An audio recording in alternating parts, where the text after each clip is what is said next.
Shalom sahabatku, mari kita siapkan hati kita untuk dapat merenungkan kebenaran firman-Nya di pagi hari ini, yaitu ketulusan hati. Mari kita buka Alkitab di dalam kitab Ratapan 1 ayat pertama sampai dengan yang ketiga. Ah, betapa terpencilnya kota itu yang dahulu ramai, laksana seorang jandalah ia, yang dahulu agung di antara bangsa-bangsa, yang dahulu ratu di antara kota-kota, sekarang menjadi jajahan. Pada malam hari terseduh-seduh ia menangis, air matanya bercucuran di pipi. Dari semua kekasihnya, tak ada seorang pun yang menghibur dia. Semua temannya mengkhianatinya, mereka menjadi seterunya.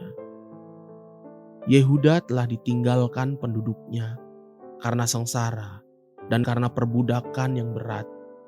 Ia tinggal di tengah-tengah bangsa-bangsa, namun tidak mendapat ketentraman.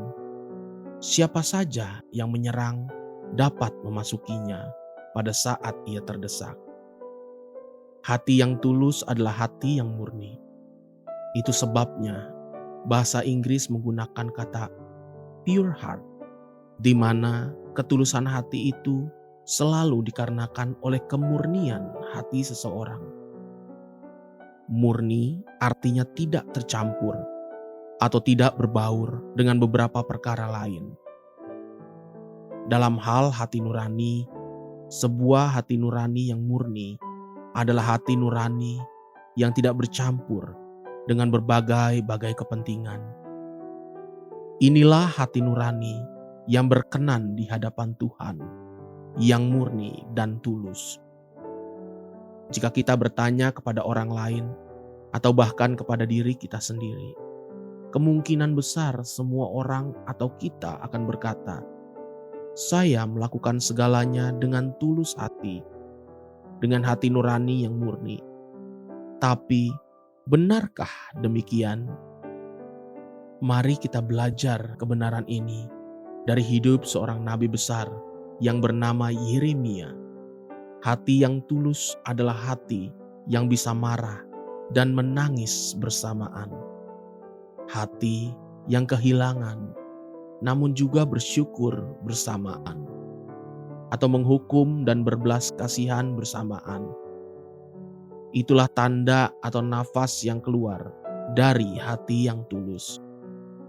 Jika saudara memperhatikan sungguh kitab Yeremia, bahkan bisa dikatakan bahwa kitab Yeremia adalah kitab yang bercerita banyak tentang kehancuran Yehuda dan kota Yerusalem, dan bagaimana seluruh penduduk kota Yerusalem akan digiring sebagai tawanan di Babel. Mereka akan ditindas, diperas, dan dihancurkan.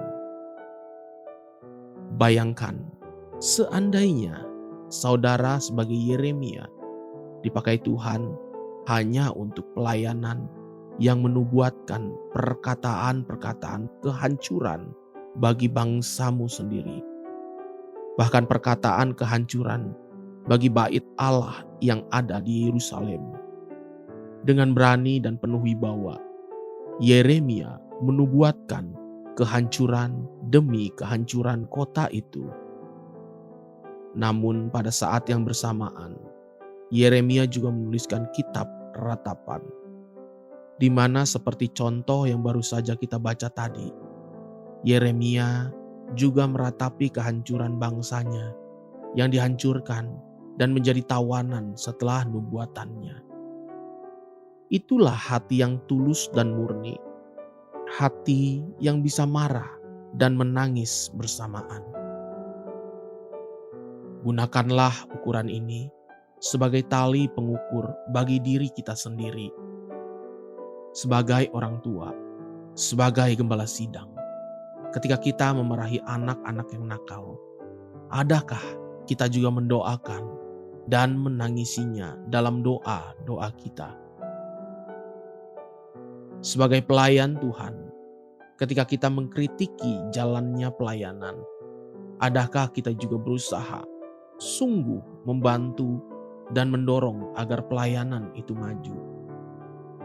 Sebagai jemaat Tuhan, adakah kita membicarakan kejelekan hamba-hamba Tuhan saja?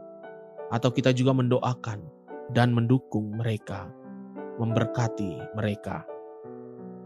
Sebagai karyawan di sebuah perusahaan, adakah sekadar menjelek-jelekan perusahaan yang memberi kita makan? Atau kita juga berusaha dan bekerja keras memajukan perusahaan? Ketulusan hati kita akan tercermin dari hidup kita sehari-hari. Haleluya, sahabatku, mari kita sama-sama berdoa. Terima kasih Bapa Surgawi, ajari aku untuk selalu memiliki hati yang tulus, ikhlas, dan murni seperti Engkau.